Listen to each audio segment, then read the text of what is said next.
Mister house keeping. நம்ம படத்தோட hero பயங்கரமாக ஒரு பொண்ணை சின்சியராக லவ் பண்ணுறாரு காலேஜ் டைமில்.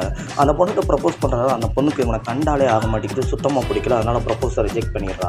இப்படியும் 3 வருஷம் போகுது. கடைசியில் ஃபேர்வெல் பார்ட்டி அன்றைக்காச்சும் இவளை கரெக்ட் பண்ணி ஆகணும்னு போய் ப்ரப்போஸ் பண்ணுறாரு. அன்றைக்கும் அந்த பொண்ணு சத்தியமாக எனக்கு உன்னை பிடிக்கல முடியாதுடா அப்படின்றது. உடனே எல்லா காலேஜ் ஸ்டூடெண்ட்டுக்கு முன்னாடி ஒரு சபதம் எடுக்கிறாரு. இங்கே பாருடி, 4 வருஷத்துக்குள்ளே உன்னோட வெள்ளை ஃபிகரா ரிச்சு கேளா பார்த்து பேசி கல்யாணம் பண்ணி முடிக்கலை, உன் வீட்லேயே வேலைக்காரனாக வந்து நான் ஜாயின் பண்ணுறேன் அப்படின்னு மாசாத்தியமாக போட்டு போயிடுறாரு. 4 வருஷமும் கழிஞ்சிருச்சு. ஒரு பொண்ணும் கிடைக்கல, வேலையும் கிடைக்கல. கடைசியில் வீட்டில் சும்மா தான் உட்காந்துருக்காரு. அப்படி சும்மா உட்காந்துருக்கும் போது தேவையில்லாமல் ஒரு ஊழலை பார்த்து அதுக்கு இப்போ 5000 ரூபா ஃபைன் கட்டுற மாதிரி ஆகிட்டு இருக்குது. இப்போ இந்த 5000 ரூபாய்க்கு காசுக்கு எங்கே போகிறதுன்னு தெரியாமல் முடிச்சுட்டு இருக்காரு. சின்ன வேலை வருது. ஒரு வீட்டில் வந்து வேலைக்காரனாக வேலைக்கு ஜாயின் பண்ணால் உடனே மாதம் சம்பளம் 15000 ரூபாய் கையிலே கொடுத்துருவாங்க அப்படின்னு சொல்லி வருது. சரி ஓகே, காசுக்காக என்ன செய்கிறது, வீட்டு வேலையாக இருந்தாலும் பார்க்கலான்னு சொல்லிட்டு போய் ஜாயின் பண்ணிடுறாரு.